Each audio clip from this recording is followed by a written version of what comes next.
Hello साथियों, मैं जुगल आर्य future vision coaching classes में आप सभी का मैं हार्दिक स्वागत करता हूं। हमारे चैप्टर 4 के ये इकाई 3 या यूनिट 3 के कुछ महत्वपूर्ण वीडियो चल रहे हैं फिजिक्स एनसीईआरटी हिंदी मीडियम के। यदि आपको पुराने वीडियो देखने हैं तो यूट्यूब पर जाकर हमारा चैनल जुगल आर्य सर्च करें और उस पर प्ले लिस्ट में जाकर ये वीडियो आप देख सकते हैं। चैप्टर वाइज ये वीडियो का डिवीज़न किया हुआ है या प्रोवाइड कर दिए गए हैं। यदि आप हमारे चैनल पर नए हैं तो हमारे चैनल को सब्सक्राइब करना ना भूलें। अब हम सभी आप के सम्मुख ये हम प्रश्न क्रमांक 5वें को कवर करने वाले हैं। 4 प्रश्न देखने हैं तो प्ले लिस्ट में जाएं और देखें। प्रश्न क्रमांक हमारा 5वां है, धारावाही वृत्ताकार यानी गोलाकार की होगी लूप के केंद्र पर यानी केंद्र बिंदु जहां मानेंगे वहां पर चुंबकीय क्षेत्र की तीव्रता हमें ज्ञात करनी है और इसको प्रभावित करने वाले कारक भी हमें बताने हैं। इसको जैसे प्रभावित करने वाले कारक डेरिवेशन के अंत में जो डेरिवेशन हमें प्राप्त होगा यानी कि सिद्ध करना है हमें B बराबर μ0 Ni two R, mu Ni और R पर ये कारक इनके निर्भर करेंगे तो इसके 4 कारक बनेंगे। वो कारक भी हम व्यंजक के अंत में हम समझेंगे। तो हमारे वीडियो को पर अंत तक बने रहें और शेयर अवश्य कर दें। तो हम इस प्रश्न को जब प्रूफ करते हैं तो पहले इसको डायग्रामेटिकल समझते हैं। इसका डायग्राम तैयार करते हैं हम। पहले एक वृत्ताकार कुंडली का हम निर्माण करते हैं तो पहले एक वृत्त बना लेते हैं हम।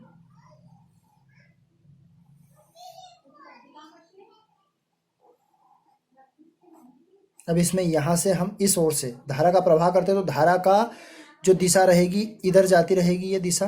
अब मान लो हमने इसका केंद्र बिंदु, यहाँ पर हमें इसकी तीव्रता ज्ञात करनी। केंद्र बिंदु हमने O मान लिया। अब O से किसी भी हिस्से पर हम अगर त्रिज्या लेके जाएंगे तो सभी हिस्से पर वो त्रिज्या समान रहेगी। और यहाँ से अगर एक बिंदु हम हल्के से एक लंब इसके संपर्क में हम डालते हैं तो यहाँ पर जो बनने वाला कोण बनेगा वो 90 डिग्री का रहेगा। इसमें से I धारा और एक अल्पांश की लंबाई मान लो इसकी dl रहेगी। तब हम इसमें यहाँ लिख सकते हैं जब प्रूफ करेंगे इसको तो कि माना एक धारावाही लूप है जिसका केंद्र O है, जिसकी त्रिज्या R है और उसमें बहने वाली धारा I है। तब हम बायो-सेवर्ट के नियम से इसको सिद्ध करेंगे। तो पहले इसको डायग्रामेटिकल समझने के बाद अब हम इसको लिखते हैं प्रूफ में।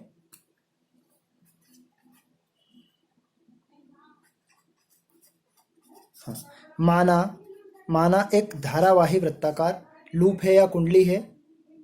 तो ये हमने इसमें बता दिया कि इसमें धारा I है, केंद्र बिंदु O है। तब बायो-सेवर्ट के नियम से, तो हम बायो-सेवर्ट के नियम से क्या जानते हैं? बायो-सेवर्ट के नियम से एक अल्पांश का निकलता है। तो अल्पांश का dB बराबर हम जानते हैं μ0 4 pi into I/dl sine theta upon r का स्क्वायर। इसको चाहें तो हम इक्वेशन नंबर फर्स्ट भी नाम दे सकते हैं या फिर इसको सोल्व करने के बाद हम इक्वेशन को नाम देंगे। यदि अब हम डायग्राम को थोड़ा सा समझते हैं, डायग्राम में देखते हैं यहाँ से यदि हम एक अल्पांश डालते हैं या लंब डालते हैं तो इस पर बनता है कोण थीटा बराबर 90 डिग्री। यदि हम इस समीकरण में थीटा बराबर 90 डिग्री रखते हैं तो साइन थीटा की जगह पे आ जाएगा 90 डिग्री और साइन 90 डिग्री का मान होता है 1। तो dB बराबर μ0 4 pi I into I/dl sine 90 degree upon r का स्क्वायर। चूंकि हम जानते हैं कि साइन 90 डिग्री इक्वल 1 होता है तो हम इस 1 को यहाँ पर वैल्यू इसकी पुट कर देंगे। कहाँ पर? जो इक्वेशन हमें प्राप्त हुई इसमें। चलो इक्वेशन अब मान लो dB बराबर μ0 4 पाई, जब इसमें 1 पुट किया तो यहाँ केवल हमारा बचेगा I/dl और r का स्क्वायर। हम ये हमारा एक यानी अल्प चुंबकीय क्षेत्र एक अल्पांश पर निकला हुआ है। लेकिन अब हमें केंद्र पर हम देखेंगे, केंद्र पर संपूर्ण चुंबकीय क्षेत्र की तीव्रता हम लिख लेंगे।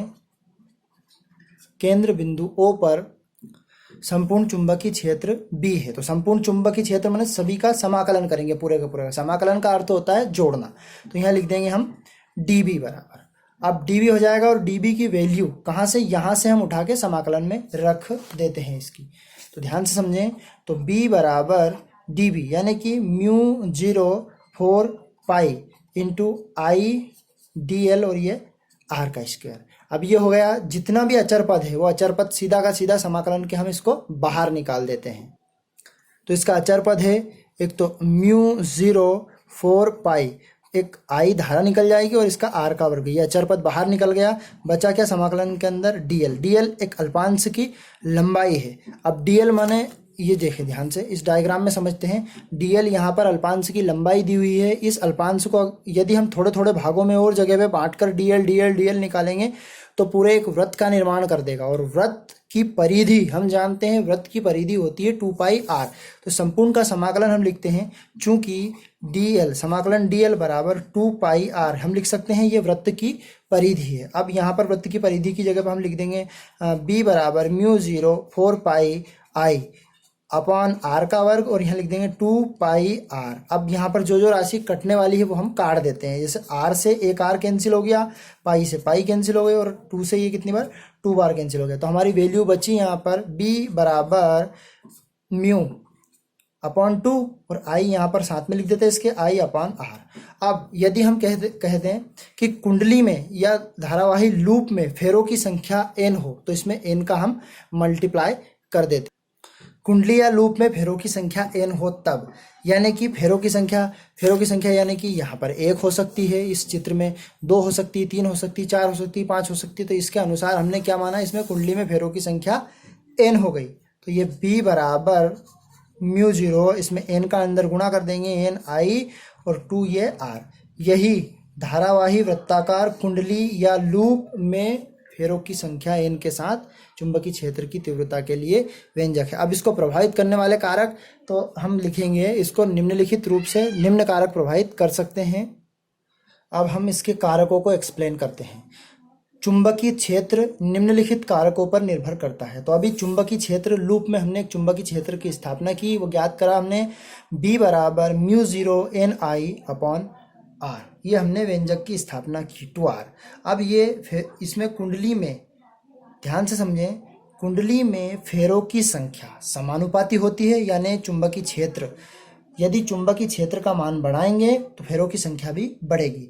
धारा, अब चुंबकीय क्षेत्र बढ़ाएंगे तो धारा भी बढ़ेगी, और यदि चुंबकीय क्षेत्र बढ़ाएंगे तो त्रिज्या इसमें घटेगी। तो इसमें फेरों की संख्या और प्रभावित होने वाली धारा, कुंडली की त्रिज्या और कुंडली का माध्यम, ये म्यू है, कुंडली के माध्यम पर भी, इसकी चुंबकशीलता पर भी निर्भर करता है। तो अब हम इसको लिखते हैं। तो पहला पॉइंट हमारा क्या बनेगा, पहला पॉइंट इसमें फेरों की संख्या n से बना लेते हैं। तो फर्स्ट पॉइंट हम डालते हैं इसमें कुंडली में फेरों की संख्या।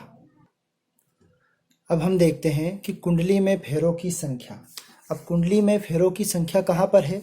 जैसे मान लो ये b बराबर μ0 n इसमें फेरों की संख्या है, तो ये कैसी दिख रही है, इसके समानुपाती। समानुपाती मतलब चुंबकीय क्षेत्र, यानी कि कुंडली में यदि फेरों की संख्या अधिक होगी तो चुंबकीय क्षेत्र भी बढ़ेगा। तो इसको हम लिखते हैं कि यदि कुंडली में फेरों की संख्या, चुंबकीय क्षेत्र का मान कुंडली में फेरों की संख्या बढ़ाने पर बढ़ता है, अर्थात b समानुपाती n, यानी कि कुंडली में फेरों की संख्या यदि बढ़ेगी तो इसमें चुंबकीय क्षेत्र का मान भी बढ़ेगा। इसको ऐसा भी लिख सकते हैं, कुंडली में फेरों की संख्या चुंबकीय क्षेत्र के समानुपाती होती है। इस प्रकार से भी हम सीधी भाषा में इसको लिख सकते हैं। अब अगला वाला पॉइंट है इसका, पॉइंट नंबर दूसरा, कुंडली में प्रवाहित होने वाली धारा। धारा को हम I से दर्शाते हैं। तो देखते हैं धारा यहाँ पर ऊपर है, यानी कि ये भी समानुपाती है। हम कह सकते हैं कि कुंडली में फेरों की संख्या, कुंडली में यदि धारा अधिक प्रभावित करेंगे तो कुंडली में चुंबकीय क्षेत्र का मान भी बढ़ जाएगा। ये कह सकते हैं कि कुंडली में प्रभावित होने वाली धारा का मान बढ़ाने पर चुंबकीय क्षेत्र का मान भी बढ़ेगा, अर्थात B समानुपाती I। ये कह सकते हैं कि धारा का मान बढ़ाने पर चुंबकीय क्षेत्र का मान भी बढ़ेगा और धारा का मान घटाने पर चुंबकीय क्षेत्र का मान भी घटेगा। अर्थात हम इस प्रकार भी लिख सकते हैं इसमें, यदि किसी वृत्ताकार लूप या कुंडली में चुंबकीय क्षेत्र अधिक होता है तो उसमें धारा का मान भी बढ़ जाता है, या धारा का मान बढ़ा देते हैं तो चुंबकीय क्षेत्र का मान भी बढ़ जाता है। अब अगला पॉइंट हम देखते हैं, कुंडली की त्रिज्या, यानी कि त्रिज्या हमने जब डेरिवेशन सिद्ध करा था तो वो बटे में आया था, माने विपरीत है एक दूसरे के। यदि त्रिज्या का मान बढ़ेगा तो चुंबकीय क्षेत्र का मान घटेगा, और चुंबकीय क्षेत्र का मान घटेगा तो त्रिज्या का मान बढ़ेगा, यानी कि एक दूसरे के व्यतिक्रमानुपाती है। अर्थात हम कह सकते हैं कि किसी कुंडली की त्रिज्या का मान कम होने पर, यानी किसी कुंडली की त्रिज्या का मान कम होने पर कुंडली के केंद्र पर चुंबकीय क्षेत्र का मान अधिक हो जाता है। अर्थात हम कह सकते हैं B व्यतिक्रमानुपाती R। ये कह सकते हैं यदि कुंडली की त्रिज्या यदि बढ़ाएंगे तो चुंबकीय क्षेत्र का मान घट जाएगा, यानी कि व्यतिक्रमानुपाती का मतलब एक दूसरे का विपरीत होता है। अगला पॉइंट इसमें एक और बच गया है, इसको भी हम कवर कर लेते हैं, माध्यम। यानी कि कुंडली का माध्यम, तो माध्यम को देखते हैं, ये ऊपर की तरफ है, यानी कि किस पर निर्भर करेगा, ये चुंबकीय क्षेत्र पर, यानी कि चुंबकीय क्षेत्र अधिक तो माध्यम की चुंबकशीलता भी अधिक, और कम तो इसकी भी कम, यानी कि एक दूसरे के ये समानुपाती होता है। तो इसको भी एक्सप्लेन कर लेते हैं हम। ये हमारा पॉइंट नंबर 5, माध्यम कुंडली के केंद्र पर चुंबकीय क्षेत्र का मान माध्यम की चुंबकशीलता पर निर्भर करता है, यानी अर्थात B समानुपाती म्यू 0, यानी कि चुंबकशीलता बढ़ाएंगे तो इसका माध्यम की चुंबकीय क्षेत्र का मान भी बढ़ेगा। यदि हमारे इस वीडियो में हमने धारावाही लूप का ये प्रश्न हमने कवर किया है और केंद्र पर हमने चुंबकीय क्षेत्र इसका ज्ञात किया है। वीडियो अब यदि आपको पसंद आया तो शेयर अवश्य कर दें ताकि ज़रूरतमंदों को ये वीडियो यूनिट वाइज मिल सके। अगर यूनिट के वीडियो आपको देखने हैं तो हमारी प्लेलिस्ट में जाएं, जुगल आर्य यूट्यूब पर सर्च करें, और यदि चैनल पर नए हैं तो सब्सक्राइब करना ना भूलें। वीडियो को पूरा देखने के बाद ही आपको समझ में आएगा। यदि आपको वीडियो में कुछ डाउट है, कुछ प्रॉब्लम्स हैं तो हमें कमेंट कर अवश्य बताएं। धन्यवाद। वीडियो को शेयर अवश्य करें।